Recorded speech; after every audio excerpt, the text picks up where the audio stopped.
There's a 6-digit number that's attached to your business that tells the bank everything they need to know about it. And if you pick the wrong number, it can make or break the amount of capital that you get access to, and it can also make or break the type of contracts and projects that you're able to land. Now, this 6-digit number is known as the NAICS classification code.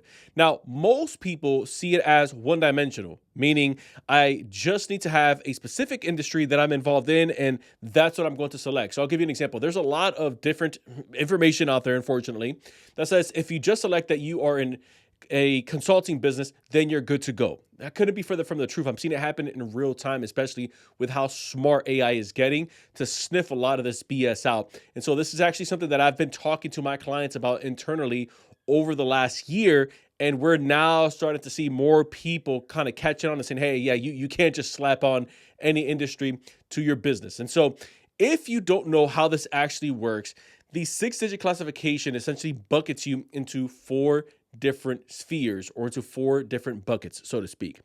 At the top, you have what's called a restricted industry. So a restricted industry is regardless of how much revenue your business is bringing in, how strong your personal credit is, if and when you're personally guaranteeing it, how long you've been in business. A restricted industry means that the bank is going to say, we do not want to do business with your line of work. We are not going to touch you with the 9-foot pole. Like, stay over there.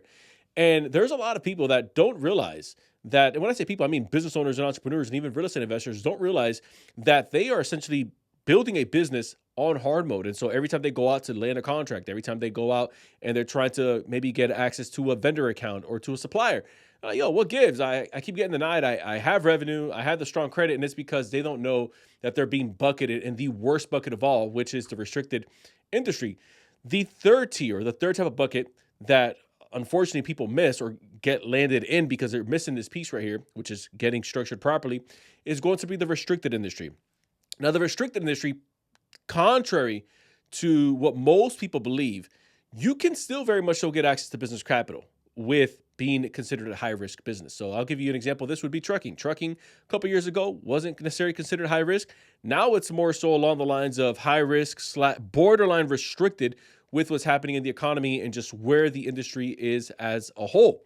But when somebody's in a high-risk industry, they can still get access to business capital. They can still land contracts, but it's just going to be harder. They're going to have to show possibly bigger tax returns. They're going to have to show a bigger profit on the P&Ls. They're going to have to show their personal financial statements. They're going to have to flex some of their cash flow cycles. So maybe their bank statements, if their credit was at a 680, 700, and they're going to personally guarantee with like a Chase, Wells Fargo, a credit union, they're going to have to definitely be upwards at that 750 to 780 range. Now, again, all things being equal, here's the thing. Depending on when you're watching this video, it's like a pendulum. Sometimes a market moves and it's only going to require maybe a 680 credit score with an industry that's maybe in the high risk for somebody to get approved for capital. And then on the back end, if you have a business that like the economy starts to contract a little bit, you'll start to see more barriers get put in front of someone being able to access business capital or land some of those contracts. So it goes from maybe, hey, if somebody's been in business for 2 years, they kind of like move the goalposts. You need to be in business now 3 years, plus show a P&L, plus show a tax return, plus have a 750 plus credit score. Now let's move into the third bucket, because this is where things start to get a little bit easier for you as the business owner. And this is where we want to start positioning ourselves. You have something that's called more of like the lower risk type of classification. And that means that a bank, any financial institution, a vendor, a supplier, they're more willing to take a bet on you. Meaning, hey, yeah, you know what? This is properly classified. We actually want to do business with you. Irv, what exactly is low risk? Like, I hear this, I'm hearing you. I've been seeing other videos talking about something like this. What exactly is it? This is where you have a business that the likelihood of it defaulting compared to other like businesses, either in the same industry or in other industries, it's highly unlikely that the business is going to either default, or it's highly unlikely that this business isn't going to cash flow. Meaning, if I'm the bank and I'm extending you capital, the likelihood of me getting that money back from the deal that I did with you on a 50K line is highly probable. So this is why whenever I'm thinking through this with our clients and we're helping them select the right classification for their business, it's not just slapping on. I'll give you an example of one that we did this week. Hey, Irv, I'm in real estate and I want to do real estate investing. Let me just slap on consulting. Not so fast. Not like let's slow it down, because banks are starting to catch on of how a business that actually spends money in real estate, whether it's Airbnb arbitrage, fix and flips, buy and holds, is going to be totally different from a business of how they invest in consulting. And so let's actually select the right industry, and in this case, like the subcategory inside of that industry for that business. And so in this case, you can still very much so be in real estate. You can still very much so be in med spa. You can still very much so be in construction. There is no reason for us to go out and venture off and start playing whack-a-mole and try to figure out, okay, let me see how I can kind of like hide my hand and really show the bank or the financial institution this hand, because you're going to end up burning your bridges anyways. Like, who would want to start a partnership line? And then people get mad when their limits either get slashed or they get their accounts suddenly shut down. And it's because they either hired a company that didn't know what the heck they were doing, or they maybe saw 2 videos online saying, this is the classification you should pick. And they don't actually understand the mechanics of how it works. But obviously you're smart. Like, if you're here, you're however many minutes we're deep into this video by now, like, you want to learn how to actually think through these frames.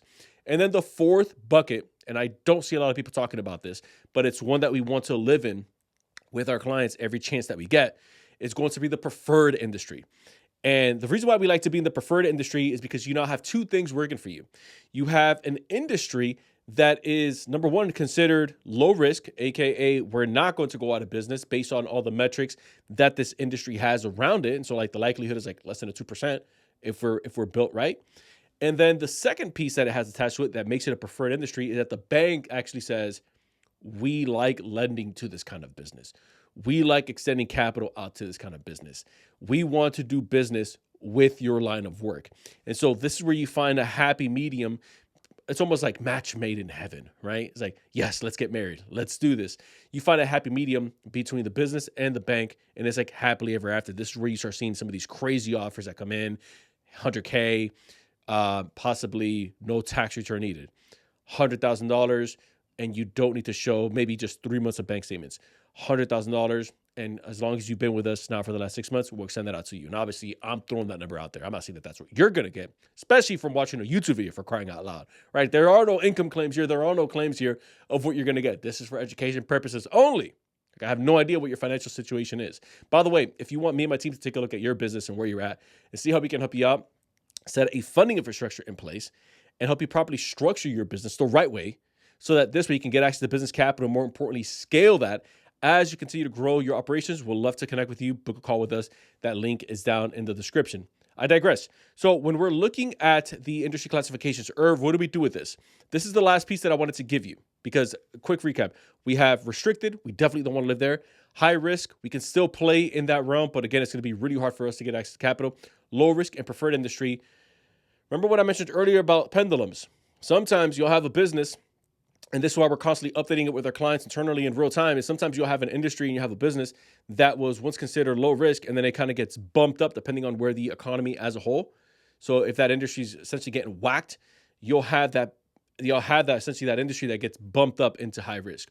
Or you'll have an industry that was high risk that's now considered restricted. Again, it's not that the industry that's in restricted, it's doing anything illegal. It's like, we just have a strong, strong, what we call data set, if you must, that's going to tell us, hey, the likelihood of us getting our money back from you, it's going to be highly unlikely. So because of that, we don't even want to extend capital out to you. Versus when we are in, again, that low or the preferred risk, we're going to get our money back and we're going to continue to extend the capital out to you. And so we are always monitoring, and if you want to do this at home, you always want to monitor where your business is in terms of the classification, and you'll start to see if it starts to go out of range. And one of the fastest ways to do this, if you don't have like the tools that we have internally, is the following. You'll start to notice that if you've been trying to get access to business capital, either the amounts that you're getting are significantly lower than what you're used to if you've been doing this for some time, or if you're going to start getting access to business capital and then all of a sudden you go, and this is like a rule of thumb that I have for anyone, if you try to go in and you possibly submit 2 or 3 credit line applications as an example, and you either get weak limits that you're like, like my business probably should have gotten closer to 30 or 40 G's. I only got like 5 G's. I only got like 10 G's. What gives? That would be like rule number 1 to watch out for. And then the second, if out of those 2 or 3 applications that I submit, if somebody was trying it on their own, If you got denied, so if you're running less than a 90 to 95% approval cadence, meaning if I submit 5 credit line applications as an example, I'm not saying that you would, but if you submit 5 credit line applications, and if we don't go 5 for 5 or 4 for 5, I'm starting at the gate with 2 denied applications, I'm shutting it down. And I'm going to have to look at why I'm getting denied, or why am I getting such weak low limits, or why did the bank, here's a big one, and I'll leave you with this.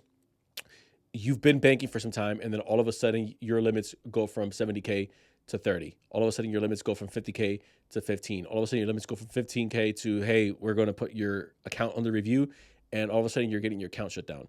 And it's because your industry ended up getting reclassified and rebucketed. And so it gets reassessed constantly based on where the economy is. It's always moving, right? It's not stagnant, it's dynamic. And so because of that, you want to monitor based on the current industry that you're in, that NAICS code. Do I need to update it in my business credit reports, inside of my licensing, inside with the IRS, or is it still giving me the fruit that I need? So again, I just don't see a lot of people talking about this. And again, we're doing it day in, day out, beyond just like the typical credit stacking stuff that you're probably used to seeing out there. And no shade to it, right? Time and a place for it. From people that are talking about it, but we like to actually reverse engineer the structure of what's happening versus just jamming a ton of applications and just saying, hey, who's pulling from Experian, who's pulling from TransUnion? Time and a place for it, that stuff is cool. But if you're watching this kind of content, then obviously you're thinking at a higher level because you actually want to understand the mechanics of the structure of your business so you can not just get access to capital one time, but you can continue to build on top of it. Again, if you want me and my team to take a look at where you're at and where you're looking to go, we'd love to connect with you. That call is completely free.